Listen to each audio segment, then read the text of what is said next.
the Property Coaching and Wealth Creation Podcast. Brought to you by property and business coach Daniel Latto. Join the conversation at www.daniellatto.co.uk. Remember to like and subscribe. Hi and welcome to the podcast. My name's Dan Latto, and this is the first podcast we've done in quite some time where I'm actually just talking to the microphone. Usually we're driving or we're down at the beach hut, but there's a couple of things that I wanted to say, and we're not in any of those exotic places like at the beach, but I just wanted to get this information out and over to you because I think it's really relevant, and it came from a Facebook post of somebody else's actually, and they were talking about, it was just a conversation about mindset. And it was specifically about investing in property and that kind of thing. But the asset base is irrelevant. It's all about mindset. And so this is really interesting for me because if I go back 20, 21 years now, because that's how long we've been investing. When we first started out, there were no books, there was no coaching, there was no podcasts, the internet had just got started. I mean, we did have shoes and we moved to full colour. It wasn't the 1950s, but it sounds like it when I'm talking. But, you know, we didn't have anything back then. And NLP existed, but I didn't know about NLP or mindset stuff.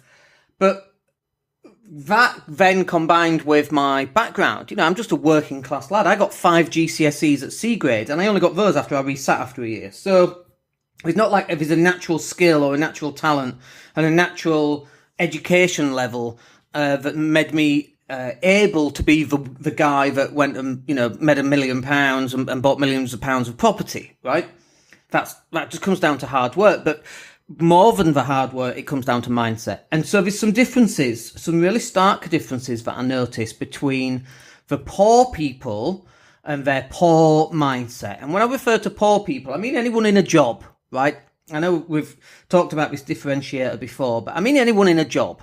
You know, if you're in a job, you're poor, right? So, because you're spending 40 to 50 hours a week at work. You know, when people say to me, oh, all you ever do is think about money. I'm not the one who's working 40, 50 hours a week towards earning more money. You know, that's definitely something I don't do. But for the other people who are out, you know, 8 o'clock in the car, going to work, they go to work, they do that thing, they miss the family, they miss sports day, they miss summer. We've just taken August off, for example, this year. You know, we have the ability to be able to do that. But that's not down to education in terms of education ability, because it's definitely not. It's more down to stubbornness and this mindset stuff that we're about to talk about now. But I remember looking at a car, for example, and this was, you know, when the Audi TT came out, and a friend of mine was looking at one, and it was like £22,000 for an Audi TT. And I remember, I literally remember thinking, oh my goodness, how does anybody afford £22,000 for a car? And now, I know we've got inflation and it's 10, 15 years on, probably 15, 16 years on, from when the Audi TT first came out. But even so, you know, £22,000 for me back then was a lot of money when you were earning £5 an hour sat in a call centre taking bets for William Hill. You know, I had 2 jobs in those days. One was for a kitchen company, answering the phones and doing sales, and another one was working, 20 hours a week on top of the other 40 hours a week, and a second job, which was at a William Hill call centre in Leeds. Big up for anybody who's ever worked in a call centre in Leeds for William Hill. So, but the difference is now I look at a car for 22 grand and I'm like, well, this can't be a very good car. In fact, I was just down at the Jeep garage yesterday looking at the Grand Cherokee, the big one, and it was 55,000 euros. And, you know, now I might think, by the way, 55,000 euros is a lot of money as well. And because it is a lot of money spent on a car, but it was a top of the range Jeep, right? So what do you expect? But going back, you know, £22,000 was an awful lot of money. And now I don't think it's an awful lot of money. And maybe it's just age. You know, I'm 46 now as opposed to 30-ish. So now just one thing, actually, before I even get to that, is that by the time I turned 30, I was 29 and we bought it in May, just before I turned 30 in July. I went out and bought a £42,000 Porsche 911. Now, I did think that was a lot of money back in those days. But again, even now, I don't look at 42 grand and think, wow, that's a lot of money. Because actually, when you break it down into a 10 grand deposit and £500 a month, it's actually not that much money, right? Depending on what you've got going on. Because if you're going out and going to work every day, it is a lot of money. If the money comes in without you having to go to work, it's not a lot of money. Do you see that differentiator? This is just really, really important. This is why I really want to drill down into this type of mindset adjustment that's needed. The problem isn't that you're only earning £20,000 to £30,000 or £40,000 or £50,000 or £60,000 a year. That's not the problem. The problem is what you're having to give up, what you're having to exchange in order to earn that money. So if I go out and earn that money, I'm not at a job 9 to 5, getting up, going to work, having to buy suits and ties and shirts in order to look right and fit into the work environment. I don't get home at 6:30 due to traffic. I'm not exhausted from work all day, so I can't play with the kids, and I just want some time to myself because I got my time to myself. I've been at the gym 2-3 times. Do you know what I mean? So it's this differentiator between rich and poor. Now, the next level up, obviously, is getting over that 100 grand mark, 100 to 150. Now, you can do that in a job. I've got some friends who do that in a job, and they do work hours, and they have to go overseas, and they have to go to London. They live in various parts of the country, but they have to go to various places that takes them away. And that's okay, as long as they're working, and this is my opinion, of course, but that's okay as long as they're working towards actually putting the money that they earn into assets, into stuff that will generate cash flow. So that's exactly what you need to be doing too. You need to be moving stuff over into assets.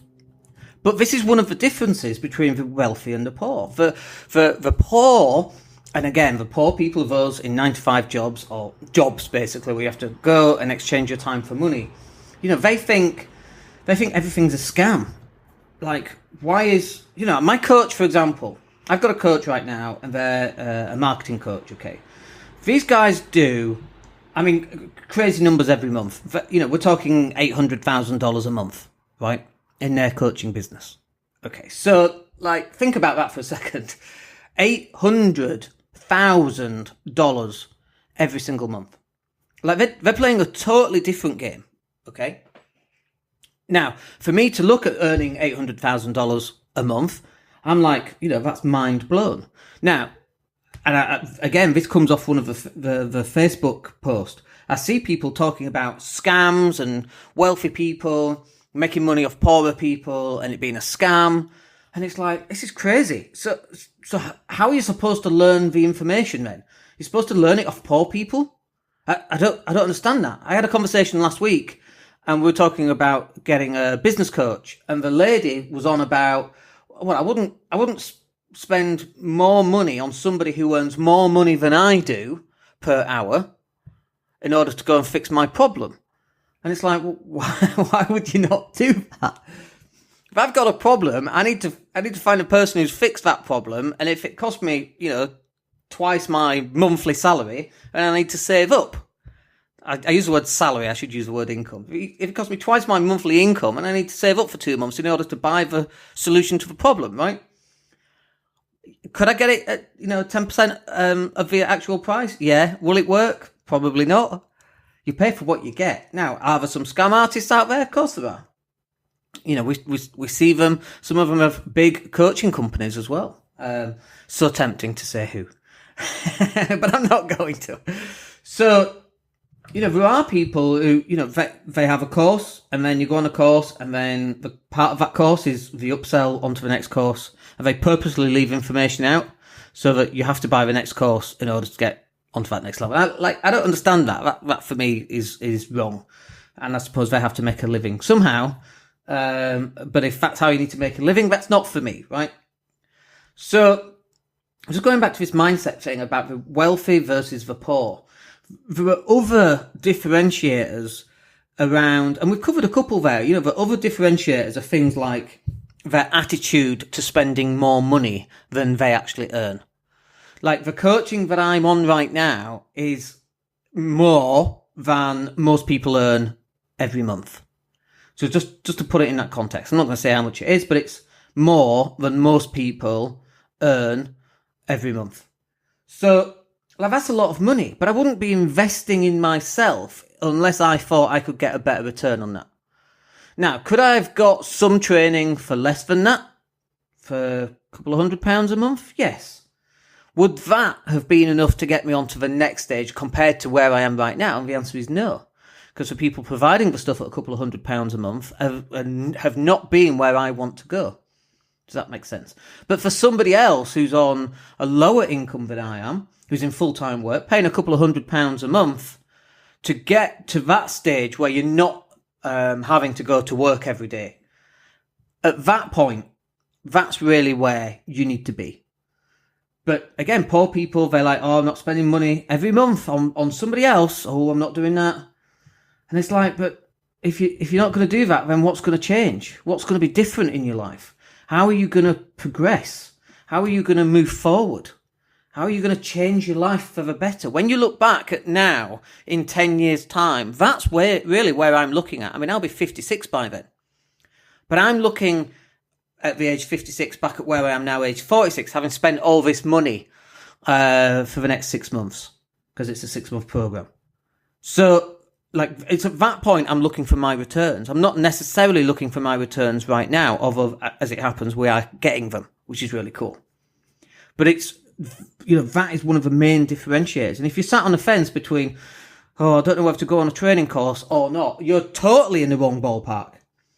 Because the question isn't even, oh, I don't know if I should be going on this particular training course. The question should be, how can I fit 5 training courses in this year? Which of those 20 that I like the look of am I going to invest in myself? It's not, do I go on this course this year? That's crazy. Why would you just do one course? You want to be improving yourself at every single step. I was watching Kobe Bryant, who's probably tied for me as the second greatest basketball player. The first being Michael Jordan, and the other second would be probably LeBron James. And then we'd probably have to put Larry Bird at number 4. But Larry's moving down that list. But I was watching Kobe Bryant, and he was talking about when he was watching the women's NBA, and he was having a conversation with one of the girls, one of the ladies who plays that sport. And he was like, are you watching tape? And she's like, no. And they lost the game. And she's like, no, I don't want to watch the tape. It's too painful. And he's like, after every loss, in fact, even after every win, he would go back and watch the tape. Immediately afterwards, he would watch the tape of the game. Because he wanted to look at where he could improve himself. Not, should I improve myself this year? But every single game, he's looking at improving himself, both during the game and after the game, by analysing exactly what he's doing. How many times have we analysed what we do? Do you get to the month end and do you count how many engagements you've had on your social media, or how many followers you've achieved or attracted, how many new friends you've got, how many people are visiting your website? I guarantee that most people don't do this stuff. I do this stuff. I've got a spreadsheet, and it's on my spreadsheet. I can tell you, going back 6 months ago, how many visitors went to the website and how many new followers we had, and so on. How many YouTube viewers and what are they called? Podcast listeners. You guys, thank you for being here, by the way. I appreciate each and every one of you. And if you're still here listening at the 14-minute mark almost, please go leave us a 5-star review. I really appreciate them.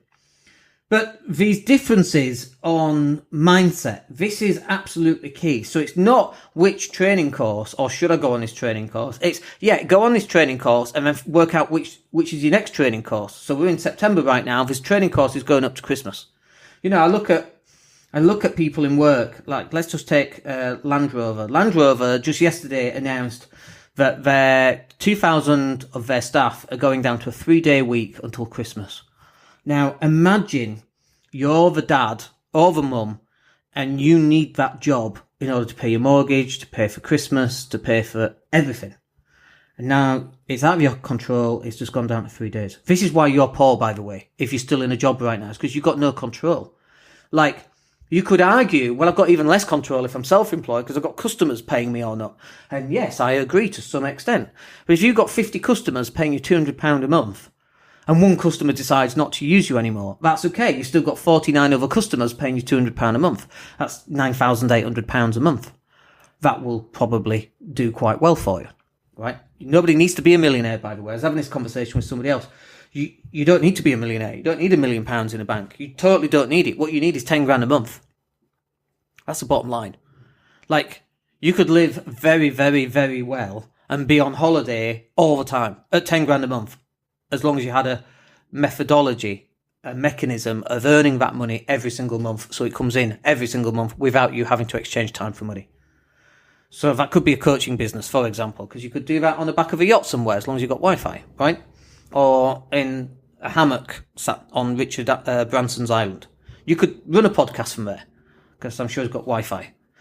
So, if not, you can get a dongle, right? So, your key is really to get to, £5,000 to £10,000 every single month. That's financial freedom right there. And when we've been looking back at all the work that we've done and all the podcasts that we've done, that's really where we're trying to get people towards, is moving them towards financial freedom in 5 years or less. That's the bottom line. That's why we get up every morning. That's why we do podcasts. That's why we do videos, driving the car, and why we create so much content. Is because my goal in life is to allow other people to get to the stage that I've got to. And the only reason I've got to the stage what I've got to is because I did the Forrest Gump method. I was too stupid to know something wouldn't work. So I went and tried it anyway, and lo and behold, it worked. Those people said it wouldn't work. Some were right, most were wrong. Because that's the poor man's mentality, poor woman's mentality. It is one of, let's listen to my peers who are all in jobs, none of which have done anything remotely like I've done in the last 20 years. And so that's who you're listening to. And it's like, you've got to get out of that network. You've got to spread your wings, and you've got to go find people and get mentored by people who have done crazy stuff, and gone through that process and come out the other side. And by the way, some people have done that process and still failed. Is that possible? Well, of course it's possible. Given enough time, all things are probable. The probability is that it's going to happen at some point, right? So, might you set off on a journey of being self-employed and it all goes wrong? Yeah, of course. Has it happened to me? Of course it has. But here we are, sat in a villa on a Tuesday morning, 10:15 Spanish time, doing a nice little podcast after the gym session. Do you know what I mean? Might it happen again? Of course it might. But we'll get through it, because during those times and periods where things have not gone right, and everybody's had them, by the way, although it might not look it, because we sweep those under the carpet, but we've all had them. But we keep going, and we grow as a consequence of that. And we evolve as a consequence of that, and that makes us even better. Scary, when you think about it. The one who fails forward fastest is the one who's going to win the game, right? Because, if you're taking 1,000 shots, or let's say that you need to hit 1,000 shots at basketball in a training session, well, the person who shoots 1,000 quicker is going to be the guy that wins, right? It's obvious. So the guy that misses 10,000 quicker will hit the target quicker, right? Like, obviously.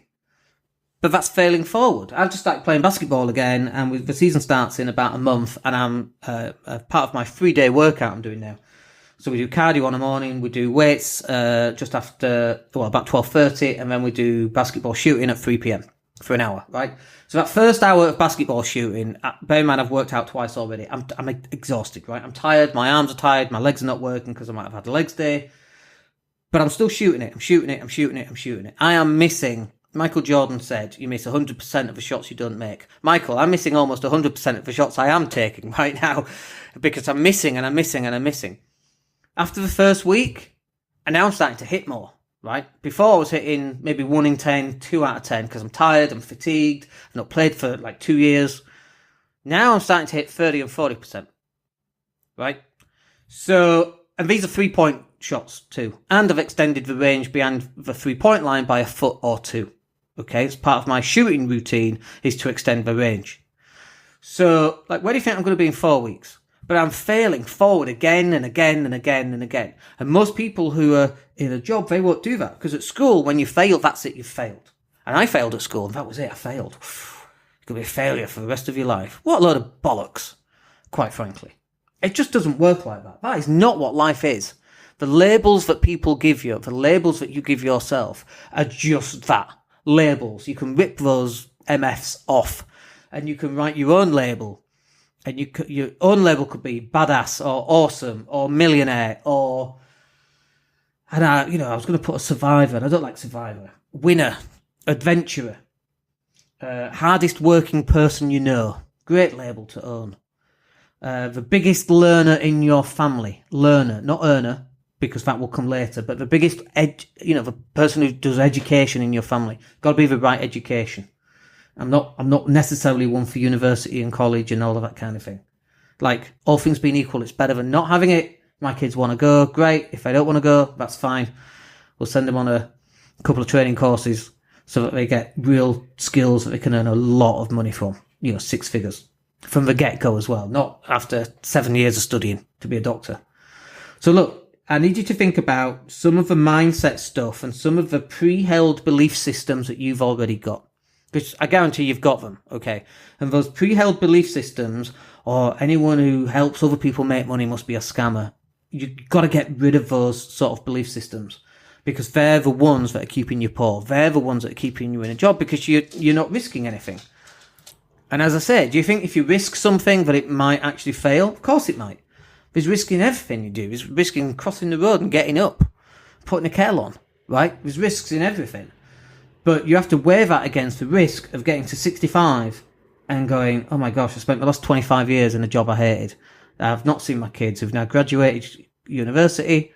That's not where we want you to be. Where we want you to be is where you're doing £5,000 to £10,000 a year and you're making that money. But you've got to start investing in yourself. All right, I hope that's a good podcast for you. Went a little bit longer than I expected there. But please go and leave a 5-star review. Hope you enjoy them, and drop me a line. And I'll speak to you on the next podcast. My name's Dan Latto. Take care. The Property Coaching and Wealth Creation Podcast, brought to you by property and business coach Daniel Latto. Join the conversation at www.daniellatto.co.uk. Remember to like and subscribe.